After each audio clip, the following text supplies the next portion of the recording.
Hello and welcome back. So we are on to section 4, which is all about our intervals and triads. And this first one, question 4a and question 4b are very similar. They're asking you to do kind of the same thing just from the opposite direction. So we'll start off with 4a and we're going to have to know our intervals. When we go on to 4b, I will repeat all of this just to get it into our memory, so you can have a chance to absorb this again in a minute. So each of these is worth 2 marks. It will be worth 8 marks in total this question, and you'll be given 4 kind of intervals, and you have to work out what it is. For each one, they want a type and a number. So it will be a perfect octave or a minor second, something like that. So let's have a work out of the second part first, the number, because that's the easiest part, and we've got it laid out here just to explain. So the important thing is we have to remember to count the first one we're on. So a distance from C to D would be a second, from C to E would be a third, from C to F would be a fourth. And the way we do that, so if we count this one, we go C, so 1, 2, 3, 4. If we had this one, we could go from C, we go 1, 2, 3, 4, 5, 6. That is a sixth. So all of these we can work out very quickly, going 1, 2, 3, 4, 5. That is going to be a fifth of some description. If we have a look at this next one, we can see that it goes 1, 2, 3, 4, 5, 6. So we can put 6. And all it is working out how the physical distance between them, how many kind of how many lines, spaces do we go up. So we go 1, 2, 3. This one's going to be a third. And of course, the big thing here, and I'm going to stress this again at the end, is make sure you count the first one, or else all your maths will be wrong. So here we go 1, 2, 3, 4, 5, 6. So this is going to be another sixth of some description. So that's half the battle, and that's 4 out of 8 marks so far. So that's half points at the very least. Let's try and get those other ones. So here we go. I've put down the bottom kind of all the examples of how they look. So you can get seconds of 2 different type, or you can also get the augmented versions and diminished of each type as well. But we are going to use a little shorthand for this. We can't write all this out in the exam. That's going to take too long. So I have this little shorthand, and I'm going to write it out real quickly. It goes 2, 2, 3, 3, 45, and that's 4T, 5, 6, 6, 7, 7. And then for all of the first ones, we're going to put a little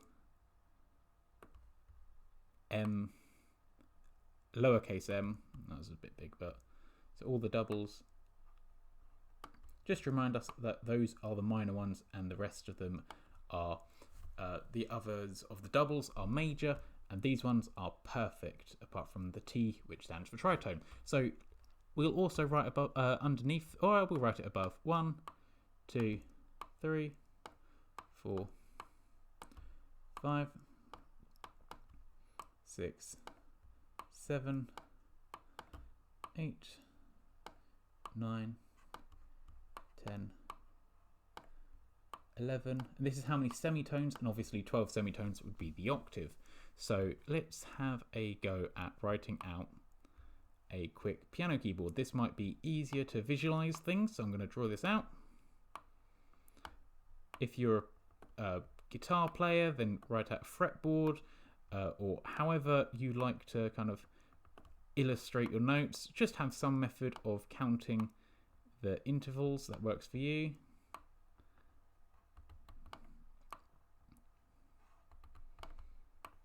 Very, very rough piano here, but that will do. So let's work out what we have here. We can count out the semitones. We're going from A to E. So we're going to go up. Where's A? Oh, I should probably write this a bit bigger. For this one. So A. So we're going to go up 1, 2, 3, 4, 5, 6, 7. So 7, and that would give us a fifth, and that is because that is the only fifth that is going to be perfect.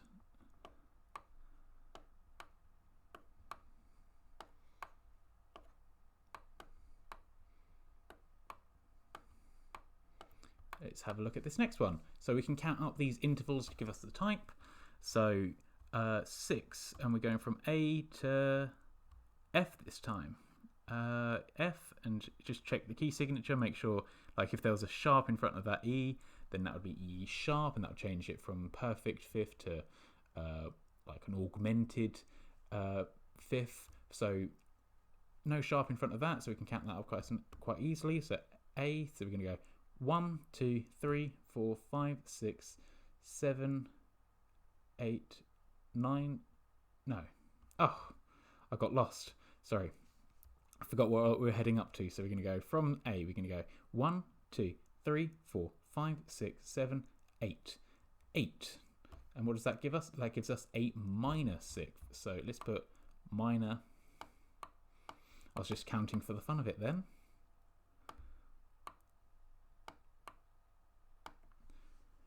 Minor sixth. Lovely.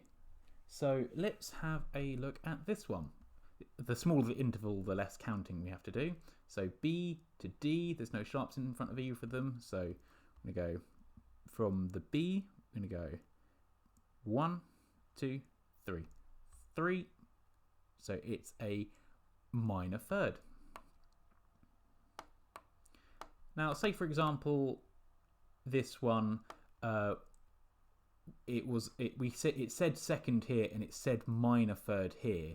Then you'd have to go one up, so that'd be augmented, or you could do it the other way around. So if it doesn't match, if you say, oh, it must be a minor third, but then it doesn't say third and the distance not a third, then you might have to use those augmented and diminished. But luckily, none of these do that, and that's quite rare. So let's have a look. So we've got D going up to B flat. So D, we go 1, 2, 3, 4, 5, 6, 7, 8. 8 minor sixth, that adds up. That we've got a sixth there. Minor. And it's as easy as that.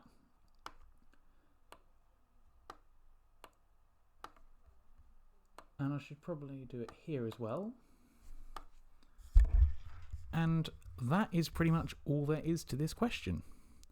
The hard bit, obviously, is doing the perfect and the minors. So I'd recommend writing out this chart 2, 2, 3, 3, 45, 6, 6, 7, 7. Remember that the first of each double has a little minor symbol next to it, and then 1 to 12, or 1 to 11, because obviously the 8th will be 12. And that's perfect. You might even get a question and it would be kind of an octave, and you just put a perfect octave. But that's how you tackle the question. So I'll see you in the next one, which will be mostly recapping what we've done here, but in more detail. I'll go through it even slower.